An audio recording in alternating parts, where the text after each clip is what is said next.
സരയൂ നദിയുടെ തീരത്ത് സ്ഥിതി ചെയ്തിരുന്ന രാജ്യമായിരുന്നു അയോധ്യ. ദശരഥ മഹാരാജാവായിരുന്നു അയോധ്യ ഭരിച്ചിരുന്നത്. കൗസല്യ, കൈകേയി, സുമിത്ര എന്നിവരായിരുന്നു മഹാരാജാവിന്റെ പത്നിമാർ. കുട്ടികളില്ലാത്ത വിഷമം ദശരഥനെ വല്ലാതെ അലട്ടിയിരുന്നു. ഇതിനൊരു പരിഹാരമായി കുലഗുരുവായ വസിഷ്ഠമുനി പുത്രകാമേഷ്ടി യാഗം നടത്താൻ നിർദ്ദേശിച്ചു. ദശരഥ മഹാരാജാവ് യാഗം നടത്തുകയും യാഗത്തിന്റെ അവസാനം അഗ്നിദേവൻ പ്രത്യക്ഷനാവുകയും ഒരു പാത്രം പായസം നൽകി 4 പുത്രന്മാർ ജനിക്കുമെന്ന് അനുഗ്രഹിക്കുകയും ചെയ്തു. അഗ്നിദേവൻ നൽകിയ പായസം ദശരഥൻ തന്റെ 3 പത്നിമാർക്കും തുല്യമായി നൽകി. അധികം താമസിയാതെ കൗസല്യരാമനും കൈകേയി ഭരതനും സുമിത്ര ഇരട്ടപുത്രന്മാരായ ലക്ഷ്മണനും ശത്രുഘ്നനും ജന്മം നൽകി. രാജകുമാരന്മാരുടെ ജനനത്തോടെ രാജ്യം ആഘോഷത്തിലായി. 4 രാജകുമാരന്മാരും പരസ്പര സ്നേഹത്തോടെയും ഒരുമയോടെയും ജീവിച്ചു. ഒരു ദിവസം വിശ്വാമിത്ര മഹർഷി ദശരഥ മഹാരാജാവിനെ കാണുകയും രാക്ഷസന്മാർ തന്റെ യാഗത്തിന് വിഘ്നം വരുത്തുന്നു എന്നും അതുകൊണ്ട് യാഗരക്ഷയ്ക്കായി രാമലക്ഷ്മണന്മാരെ അയക്കണമെന്നും അഭ്യർത്ഥിച്ചു. മഹർഷിയുടെ അഭ്യർത്ഥന മാനിച്ച് ദശരഥൻ രാമലക്ഷ്മണന്മാരെ വിശ്വാമിത്ര മഹർഷിയുടെ കൂടെ അയച്ചു. വഴിമധ്യേ താടക എന്ന രാക്ഷസിയെ രാമൻ വധിച്ചു. പിന്നീട് 5 ദിവസങ്ങൾ രാമനും ലക്ഷ്മണനും വിശ്വാമിത്ര മഹർഷിയുടെ യാഗത്തിന് കാവൽ നിൽക്കുകയും 6-ാം ദിവസം യാഗം മുടക്കാൻ വന്ന സുബാഹു എന്ന രാക്ഷസനെ വധിക്കുകയും ചെയ്തു. യാഗം പൂർത്തിയായതിനാൽ വിശ്വാമിത്ര മഹർഷി സന്തുഷ്ടനാവുകയും രാമനെയും ലക്ഷ്മണനെയും അയൽ രാജ്യമായ മിഥിലയിലേക്ക് കൂട്ടിക്കൊണ്ടുപോകുകയും ചെയ്തു. ജനക മഹാരാജാവായിരുന്നു മിഥില ഭരിച്ചിരുന്നത്. മിഥിലയിൽ ജനക മഹാരാജാവിന്റെ പുത്രിയായ സീതയുടെ സ്വയംവരം നടക്കുന്നുണ്ടായിരുന്നു. അരമനയിലുള്ള ശിവധനുസ് കുലയ്ക്കുന്ന ആളെയാണ് സീത ഭർത്താവായി സ്വീകരിക്കുന്നത്. രാമൻ ശിവധനുസ്സെടുത്ത് തന്റെ കരങ്ങൾ കൊണ്ട് അതൊടിച്ചു. അങ്ങനെയാണ് സീതരാമന്റെ ധർമ്മപത്നിയാവുന്നത്. അവർ സന്തോഷത്തോടെയും ഐക്യത്തോടെയും ധാരാളം വർഷങ്ങൾ അയോധ്യയിൽ ജീവിച്ചു വന്നു. രാമനെ അയോധ്യയുടെ യുവരാജാവാക്കാൻ ദശരഥ മഹാരാജാവ് തീരുമാനിച്ചു. അയോധ്യാവാസികൾ മുഴുവനും ദശരഥന്റെ ഈ തീരുമാനത്തിൽ സന്തോഷിച്ചു. ഇതേസമയം കൈകേയിയുടെ ദാസിയായ മന്ധര കൈകേയിയുടെ മനസ്സ് മാറ്റി. പണ്ട് ദേവാസുര യുദ്ധത്തിൽ കൈകേയി ദശരഥന്റെ ജീവൻ രക്ഷിച്ചപ്പോൾ സന്തുഷ്ടനായ ദശരഥൻ 2 വരങ്ങൾ നൽകാമെന്ന് കൈകേയിയോട് പറഞ്ഞിരുന്നു. ആ 2 വരങ്ങൾ ഇപ്പോൾ ആവശ്യപ്പെടാൻ മന്ധര കൈകേയിയോട് പറഞ്ഞു. മന്ധര പറഞ്ഞത് പ്രകാരം കൈകേയി ദശരഥ മഹാരാജാവിനോട് വരങ്ങൾ ആവശ്യപ്പെട്ടു. ആദ്യ വരം ഭരതനെ യുവരാജാവായി വാഴിക്കണം എന്നതായിരുന്നു. 2-ാം വരം രാമനെ 14 വർഷത്തേക്ക് വനവാസത്തിനയക്കണം എന്നുള്ളതായിരുന്നു. രാമനെ 14 വർഷത്തേക്ക് വനവാസത്തിന് വിട്ടയക്കരുത് എന്ന ദശരഥന്റെ അപേക്ഷ കൈകേയി സ്വീകരിച്ചില്ല.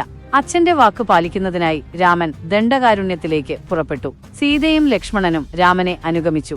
അയോധ്യാവാസികൾ രാമന്റെ വിയോഗത്തിൽ ദുഃഖിച്ചിരുന്നു. ദശരഥ മഹാരാജാവിന് ഇത് താങ്ങാവുന്നതിലും അപ്പുറമായിരുന്നു. അധികം താമസിയാതെ ഈ വിയോഗ ദുഃഖത്താൽ ഹൃദയം തകർന്ന് ദശരഥൻ മരണപ്പെട്ടു. കേക്കയത്തിൽ തിരിച്ചെത്തിയ ഭരതൻ അയോധ്യയുടെ അവസ്ഥ കണ്ട് വിഷമിച്ചു. ദശരഥന്റെ ജഡം സംസ്കരിച്ചതിനു ശേഷം രാമനെ തിരികെ കൊണ്ടുവരാൻ ഭരതൻ സർവ്വസൈന്യത്തോടെ വനത്തിലേക്ക് പുറപ്പെട്ടു. ഭരതൻ ശ്രമിച്ചിട്ടും രാമൻ തിരികെ വരാൻ സമ്മതിച്ചില്ല.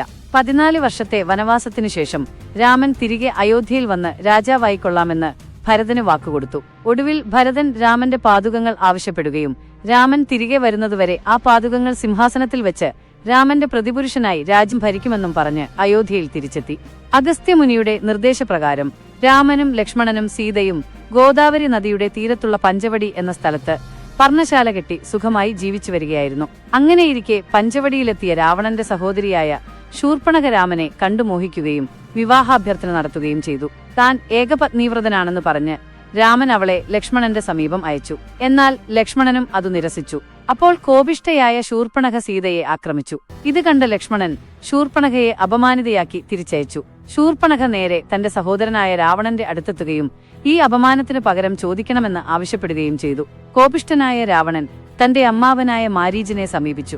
പഞ്ചവടിയിലെത്തിച്ചേർന്ന മാരീചൻ സീതയെ ആകർഷിക്കാൻ ഒരു സ്വർണ്ണമാനിന്റെ രൂപം സ്വീകരിച്ചു.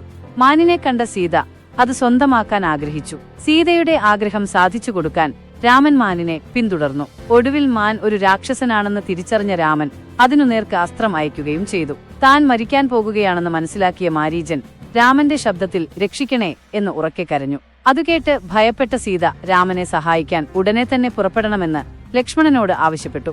ഇത് രാക്ഷസന്റെ മായയാണെന്നും ജ്യേഷ്ഠന് ഒന്നും സംഭവിക്കില്ലെന്നും ലക്ഷ്മണൻ പറഞ്ഞത് സീത മനസ്സിലാക്കിയില്ല. ഒടുവിൽ പോകുന്നതിനു മുൻപ് ഒരു രേഖ സീതയുടെ സംരക്ഷണത്തിനു വേണ്ടി വരയ്ക്കുകയും എന്തൊക്കെ സംഭവിച്ചാലും ആ രേഖ മുറിച്ചു കടക്കരുത് എന്ന സീതയ്ക്ക് മുന്നറിയിപ്പ് കൊടുക്കുകയും ചെയ്തു. ലക്ഷ്മണൻ പോയതിനു പിന്നാലെ രാവണൻ ഒരു മുനിയുടെ വേഷത്തിൽ അവിടെ എത്തിച്ചേർന്ന് സീതയോട് ഭിക്ഷ ആവശ്യപ്പെട്ടു. എന്നാൽ രേഖ മുറിച്ചു കടക്കാൻ സീത വിസമ്മതിച്ചപ്പോൾ രാവണൻ കോപാകുലനായി. ഇത് കണ്ട സീത ലക്ഷ്മണൻ പറഞ്ഞത് മറക്കുകയും ലക്ഷ്മണരേഖ മുറിച്ചു കടക്കുകയും ചെയ്തു.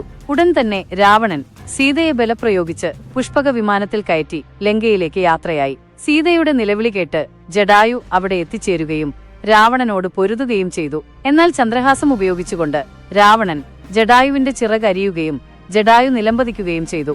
നടന്നതെല്ലാം ലക്ഷ്മണൻ രാമനെ അറിയിച്ചു. അവർ ഉടൻ തന്നെ ആശ്രമത്തിലെത്തിച്ചേരുകയും ചെയ്തു. അവിടെ സീതയെ കാണാതെ രാമൻ വിലപിച്ചു. ഒടുവിൽ രാമനും ലക്ഷ്മണനും സീതയെ അന്വേഷിക്കാനായി പുറപ്പെട്ടു. വഴിമധ്യേ രാമൻ കബന്ധൻ എന്ന രാക്ഷസനെ വധിച്ച് മോക്ഷം നൽകുകയും ചെയ്തു. ധനു എന്ന ഗന്ധർവനായിരുന്നു കബന്ധൻ. ഋഷ്യമൂകാചലത്തിൽ വസിക്കുന്ന സുഗ്രീവൻ എന്ന വാനരനുമായി സഖ്യമുണ്ടാക്കുന്നതും അത് സീതാന്വേഷണത്തിന് രാമന് സഹായകമാകുമെന്നും ധനു രാമനോട് പറഞ്ഞു. അങ്ങനെ രാമനും ലക്ഷ്മണനും സുഗ്രീവനെ സന്ദർശിച്ച് സഹായം അഭ്യർത്ഥിച്ചു. എന്നാൽ തന്റെ സഹോദരനായ ബാലിയെ വധിച്ച് തന്നെ രാജാവാക്കിയാൽ മാത്രമേ താൻ സഹായിക്കൂ എന്ന് സുഗ്രീവൻ രാമനോട് പറഞ്ഞു. ഒടുവിൽ രാമൻ ബാലിയെ വധിച്ച് സുഗ്രീവനെ കിഷ്കിന്ധയുടെ രാജാവാക്കി. സുഗ്രീവൻ തന്റെ വാക്കുപാലിക്കാൻ സീതാന്വേഷണത്തിനായി ഹനുമാനെയും മുഴുവൻ വാനര സൈന്യത്തെയും 4 ദിക്കിലേക്കും അയച്ചു. സീതയെ കണ്ടെത്തിയാൽ താൻ രാമദൂതനാണെന്ന് തെളിയിക്കാൻ രാമൻ തന്റെ മുദ്രമോതിരം ഹനുമാനെ ഏൽപ്പിച്ചിരുന്നു. ഹനുമാൻ, ജാംബവാൻ, അംഗദൻ എന്നിവരുടെ സംഘമായിരുന്നു തെക്ക് ദിശയിൽ സീതാന്വേഷണം നടത്തിയത്. അനവധി ദിവസത്തെ തിരച്ചിലിനൊടുവിൽ അവർ സമുദ്രതീരത്തെത്തിച്ചേർന്നു. അവിടെ അവർ ജടായുവിന്റെ ജ്യേഷ്ഠനായ സമ്പാതി എന്ന പക്ഷിയെ കണ്ടെത്തി. സമ്പാതി ഉയരത്തിൽ പറന്ന് സീത ലങ്കയിലുണ്ടെന്ന് കണ്ടെത്തി വാനര സംഘത്തെ അറിയിച്ചു. 100 യോജന ദൂരം സമുദ്രം ചാടിക്കടന്നു വേണമായിരുന്നു ലങ്കയിലെത്തിച്ചേരാൻ. മഹാശക്തനായ ഹനുമാന് തന്റെ കഴിവുകളെക്കുറിച്ച് ജാംബവാൻ ഈ സമയത്ത് ബോധ്യപ്പെടുത്തി. അപ്പോൾ ഹനുമാൻ വളർന്നു വലുതാവുകയും സമുദ്രത്തിനു മുകളിലൂടെ ലങ്കയിലേക്ക് കുതിക്കുകയും ചെയ്തു. ലങ്കയിലെത്തിച്ചേർന്ന ഹനുമാൻ അശോകവനിയിൽ സീതയെ കണ്ടെത്തി. ഹനുമാൻ രാമന്റെ മുദ്രമോതിരം സീതയെ ഏൽപ്പിച്ചു. മുദ്രമോതിരം കണ്ടപ്പോൾ സീതയ്ക്ക് ഹനുമാനെ വിശ്വാസമായി. രാമനും ലക്ഷ്മണനും വാനരസേനയും ഉടൻ തന്നെ ലങ്കയിലെത്തിച്ചേർന്ന് സീതയെ മോചിപ്പിക്കുമെന്ന് ഹനുമാൻ സീതയ്ക്ക് ഉറപ്പു നൽകി. അതിനുശേഷം ഹനുമാനും രാക്ഷസന്മാരും തമ്മിൽ യുദ്ധമുണ്ടാവുകയും രാവണപുത്രനായ ഇന്ദ്രജിത്തൻ ഹനുമാനെ ബന്ധിച്ച് രാവണന്റെ മുൻപിൽ എത്തിക്കുകയും ചെയ്തു. സീതയെ രാമന് തിരികെ നൽകണമെന്നും അല്ലെങ്കിൽ രാമലക്ഷ്മണന്മാരുടെ ശരങ്ങളേറ്റ് രാവണനും രാക്ഷസകുലങ്ങളും നശിക്കുമെന്ന് ഹനുമാൻ രാവണന് മുന്നറിയിപ്പ് കൊടുത്തു. ഇത് കേട്ട് കോപിഷ്ഠനായ രാവണൻ ഹനുമാന്റെ വാലിൽ തീ വയ്ക്കാൻ തീരുമാനിച്ചു. രാക്ഷസന്മാർ ഹനുമാന്റെ വാലിൽ തുണി ചുറ്റി എണ്ണയും നെയ്യും ഒഴിച്ച് തീ കൊളുത്തി. ഹനുമാൻ ലങ്കാനഗരം മുഴുവൻ തീ കൊളുത്തി നശിപ്പിച്ചതിനു ശേഷം തന്റെ വാൽ സമുദ്രത്തിൽ മുക്കി തീയണച്ചു. സീതയെ ഒന്നുകൂടി കണ്ട് നമസ്കരിച്ച് ഹനുമാൻ രാമന്റെ അടുത്തേക്ക് തിരികെ യാത്രയായി. രാമനും ലക്ഷ്മണനും സുഗ്രീവനും വാനര സൈന്യവും സമുദ്രതീരത്തെത്തിച്ചേർന്നു. നളന്റെയും നീലന്റെയും നേതൃത്വത്തിൽ 5 ദിവസം കൊണ്ട് 100 യോജന നീളമുള്ള ഒരു സേതു സമുദ്രത്തിന് കുറുകെ ലങ്കയിലേക്ക് വാനര സൈന്യം നിർമ്മിച്ചു. രാമനും ലക്ഷ്മണനും വാനര സൈന്യവും സേതുമാർഗം ലങ്കയിലെത്തിച്ചേർന്നു. അതിഘോരമായ യുദ്ധം അവിടെ നടന്നു. രാവണന്റെ സഹോദരൻ കുംഭകർണൻ രാമനുമായി പൊരുതിയെങ്കിലും രാമബാണമേറ്റ് മരിച്ചു വീണു. രാവണന്റെ മകനായ ഇന്ദ്രജിത്തൻ അതിസമർത്ഥനായ യോദ്ധാവായിരുന്നു. ഇന്ദ്രജിത്തൻ സൈന്യാധിപനായി ലക്ഷ്മണനോട് ഏറ്റുമുട്ടി. ഇന്ദ്രജിത്തന്റെ അസ്ത്രമേറ്റ് ലക്ഷ്മണൻ ബോധരഹിതനായി. എന്നാൽ ഹനുമാൻ മൃതസഞ്ജീവനി എന്ന ഔഷധം കൊണ്ടുവരികയും ലക്ഷ്മണൻ രക്ഷപ്പെടുകയും ചെയ്തു. തുടർന്നുള്ള യുദ്ധത്തിൽ ലക്ഷ്മണൻ ഇന്ദ്രജിത്തനെ വധിച്ചു. പിന്നീട് രാവണയുദ്ധം ആരംഭിച്ചു. ദിവസങ്ങളോളം യുദ്ധം നീണ്ടുനിന്നു.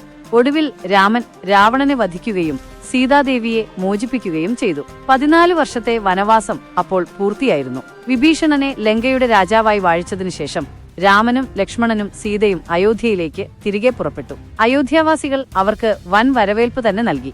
രാമൻ അയോധ്യയുടെ രാജാവായി സ്ഥാനമേറ്റു. ഐശ്വര്യത്തിന്റെയും സമൃദ്ധിയുടെയും രാമരാജ്യത്തിൽ ജനങ്ങൾ സന്തോഷത്തോടെ ജീവിച്ചു.